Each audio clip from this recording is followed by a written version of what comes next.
ഈ പ്രതിഷേധ സായാഹ്നത്തിൻ്റെ അധ്യക്ഷൻ ജനകീയ സമരസമിതിയുടെ ചെയർമാൻ ശ്രീ മാനുവൽ നിക്സൺ ഇവിടെ ഈ ചടങ്ങ് ഇവിടെ ഉദ്ഘാടനം ചെയ്ത ഫിലോമിന ചേച്ചി, പ്രിയപ്പെട്ട പ്രസാദ് ഏട്ടൻ, പ്രിയപ്പെട്ട തുഷാർ നിർമ്മൽ, സഹ കൗൺസിലർ ജീജ ടെൻസൺ, സന്തോഷ് ഏട്ടൻ, കനകഞ്ചേട്ടൻ, ഷൈനി, രാഗി, ലിജോഷ്, പ്രദീപ് ഏട്ടൻ, അനീഷ്, നിതീഷ് അടക്കമുള്ള പ്രിയപ്പെട്ടവരെ, സുഹൃത്തുക്കളെ, സത്യം പറഞ്ഞാൽ ഫിലോമിന ചേച്ചിയുടെ അനുഭവങ്ങൾ കണ്ടിട്ടുള്ള ഒരാളെന്നുള്ള നിലക്ക് സാധാരണ വെള്ളം കയറുമ്പോൾ ഫിലോമിന ചേച്ചിയുടെ മകളെ വിളിക്കണത് അഭിലാഷ് ചേട്ടാ വെള്ളം കയറി എന്ന് പറഞ്ഞു.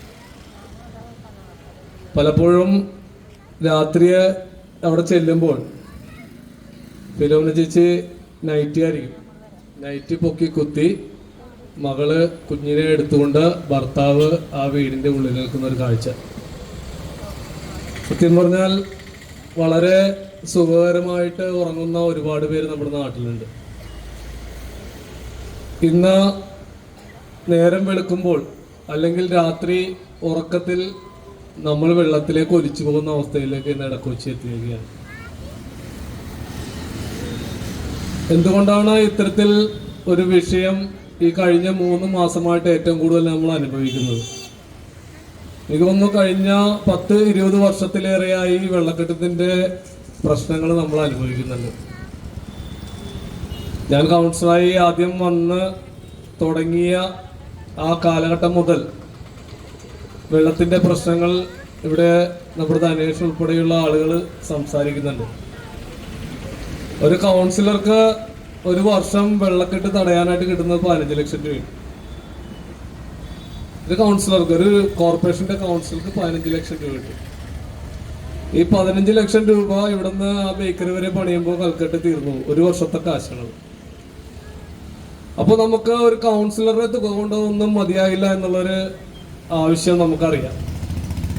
അങ്ങനെയാണ് ബഡ്ജറ്റിൽ നമുക്ക് 4.85 കോടി നമുക്ക് അനുവദിച്ചത്.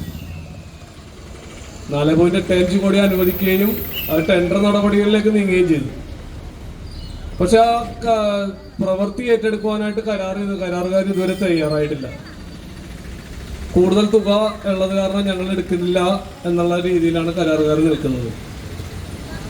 ഇതിനൊരു പരിഹാരം എന്നോണമാണെന്ന് കഴിഞ്ഞ 2-3 ആഴ്ച മുമ്പ് നമ്മൾ 5:30 മണിക്ക് എന്നെ വിളിച്ചിട്ട് കിട്ടിയില്ല. അപ്പോൾ പോലീസ് എൻ്റെ വീട്ടിൽ വന്നു, SI. അപ്പോൾ എനിക്കാണ് ത്രോട്ട് ഇൻഫെക്ഷൻ അടിച്ച് ഞാൻ കിടക്കണമായിരുന്നു. ഞാൻ എഴുന്നേറ്റ് വന്ന് ചെല്ലുമ്പോൾ ധനേഷ് അടക്കമുള്ള ആളുകൾ അവിടെ വെള്ളത്തിൽ ഇങ്ങനെയാണ്. സ്വാഭാവികമായിട്ടും വെള്ളം ഇങ്ങനെ റോഡിൽ പുഴ പോലെ ഒഴുകിക്കൊണ്ടിരിക്കുക. ഇതിനൊരു പരിഹാരം വേണം. ശരിക്കും പറഞ്ഞാൽ നമ്മുടെ സാധാരണ മനുഷ്യരുടെ ഉള്ളിലുണ്ടാവുന്ന ഒരു പ്രശ്നം മാത്രമാണെന്നുണ്ടായത്. ഈ വിഷയം ഇങ്ങനെ നമ്മൾ തമ്മിൽ പറഞ്ഞുകൊണ്ട് ഇരുന്നിട്ട് ഒരു കാര്യമില്ല എന്ന് അന്ന് മനസ്സിലായി. സ്വാഭാവികമായിട്ട് അന്ന് ഒരു പ്രീ പ്ലാനിങ്ങും ഇല്ലാതെ അന്ന് അവിടെ കൂടിയിരുന്ന വീടുകളിൽ അല്ലെങ്കിൽ അവിടുത്തെ വീടുകളിൽ ചെന്ന് ആളുകളെ ഉറക്കത്തിൽ നിന്ന് വിളിച്ചുണർത്തിയാണ് അന്ന് റോഡുകളിലേക്ക് പോയത്.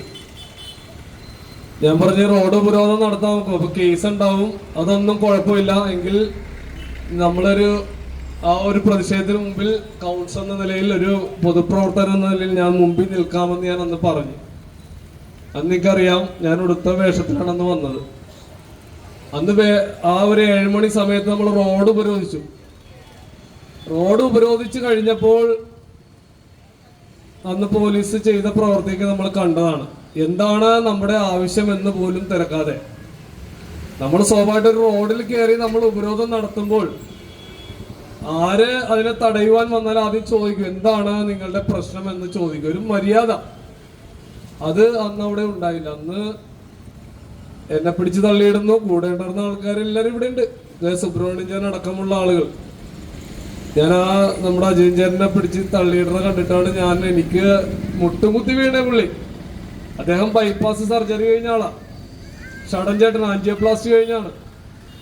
അങ്ങനെയുള്ള ആളുകളെ പോലീസ് വളരെ ക്രൂരമായി കൈകാര്യം ചെയ്യുന്നത് കണ്ടപ്പോഴാണ് മൊത്തത്തിൽ നമ്മുടെ നാട്ടുകാരന്ന് പോലീസിനെതിരെ ചീത്ത വിളിച്ച് ആ പോലീസുകാരൻ പിന്നീട് അവിടെ നമ്മുടെ സമരം കഴിയുന്നത് വരെ മാറി നിൽക്കേണ്ട ഒരു സാഹചര്യം ഉണ്ട്. എന്നാണ് ജനങ്ങൾ അത്രത്തോളം പ്രശ്നത്തിലായി.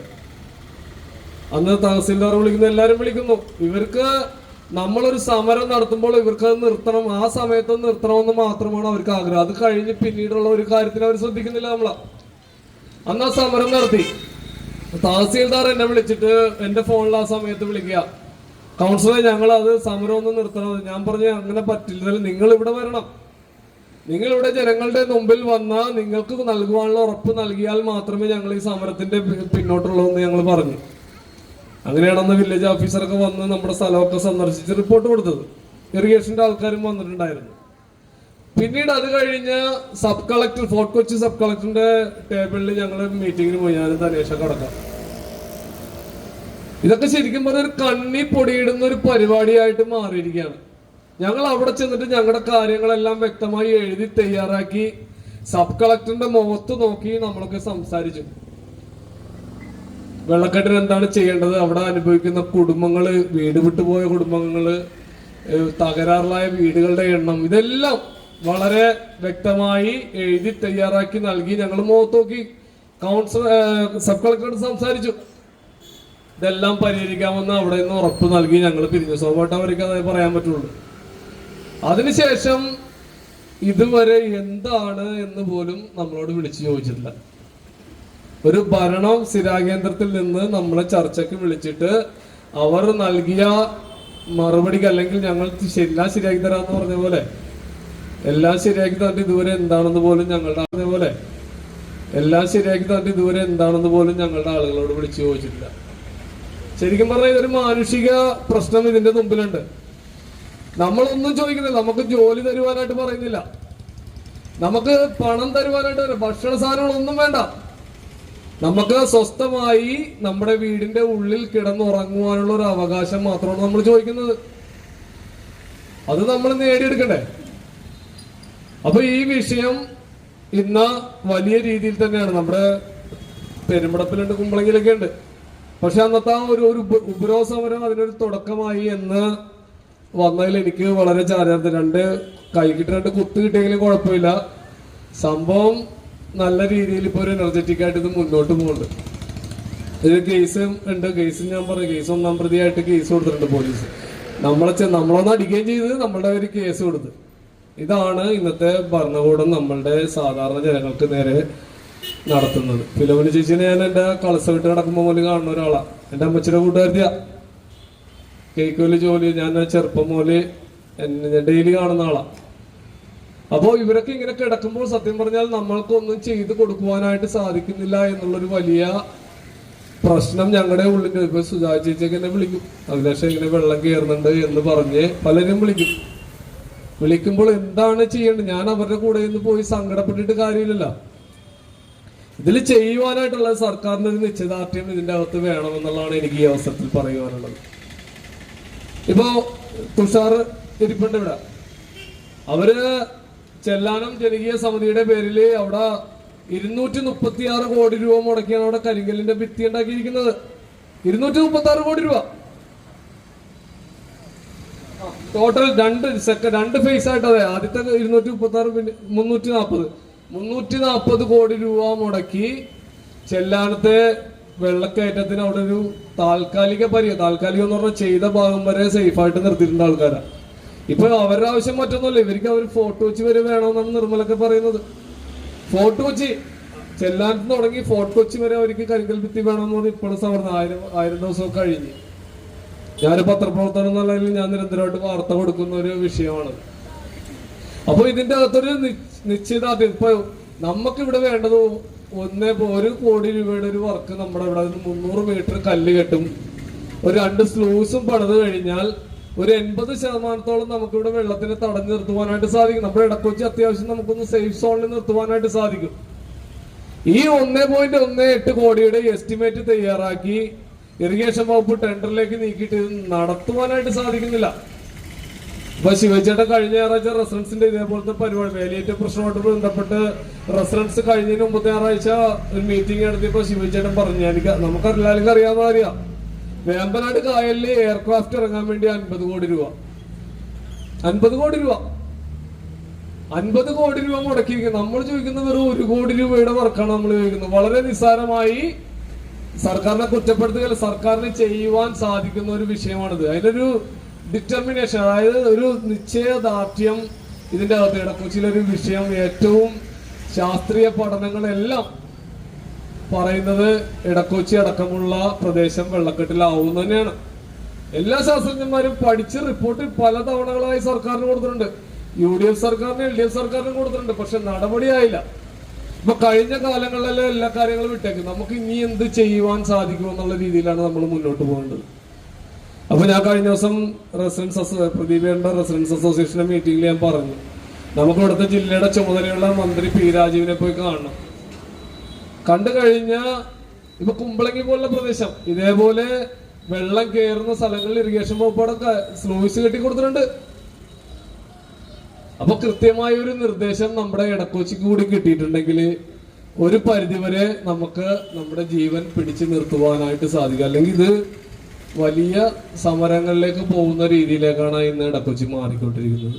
നമ്മുടെ നിലവിളി കേൾക്കുവാനായിട്ട് ആരുമില്ല എങ്കിൽ, നമുക്ക് സഹായം ചെയ്യുവാൻ ആരുമില്ല എങ്കിൽ നമ്മൾ സ്വാഭാവികമായിട്ട് സമരമുറയിലേക്ക് നീങ്ങേണ്ട ഒരു രീതിയിലേക്കാണ് വന്നത്. നമ്മൾ എന്തും നേരിടാൻ തയ്യാറാണ്, എന്തും നേരിടാം.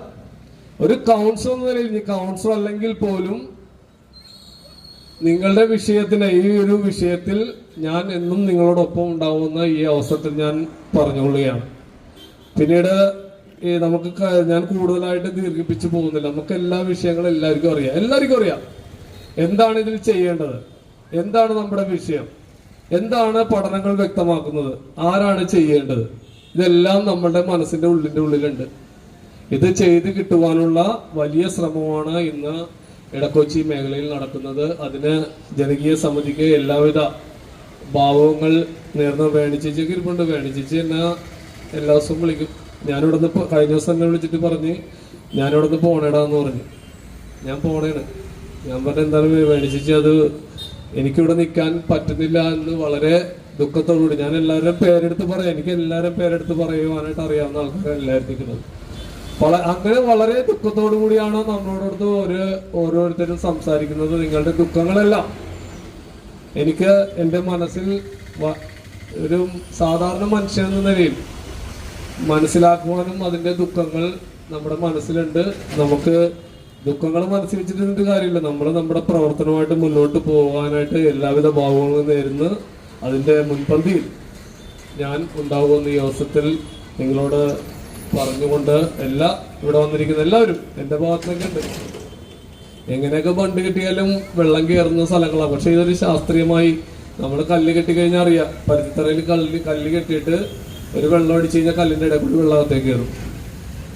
അങ്ങനെ ഒരു ശാസ്ത്രീയ പിൻബലമില്ലാണ്ട് പല പണികളും നമ്മുടെ കായലോരങ്ങളിൽ ചെയ്തു വെച്ചിട്ടുണ്ട്. ഇതെല്ലാം ഉടച്ചു വാർത്തുകൊണ്ട് നമ്മുടെ ഇടക്കൊച്ചിയെ സുരക്ഷിതമായി നിലനിർത്തുന്നതിന് വേണ്ടുന്ന എല്ലാവിധ പ്രവർത്തനങ്ങളുമായിട്ട് ഈ ജനകീയ സമിതി മുന്നോട്ട് പോകട്ടെ. അതിന് എല്ലാവിധ പിന്തുണയും ഒപ്പം നിൽക്കുമെന്ന് പറഞ്ഞുകൊണ്ട് നിർത്തുന്നു. നന്ദി, നമസ്കാരം.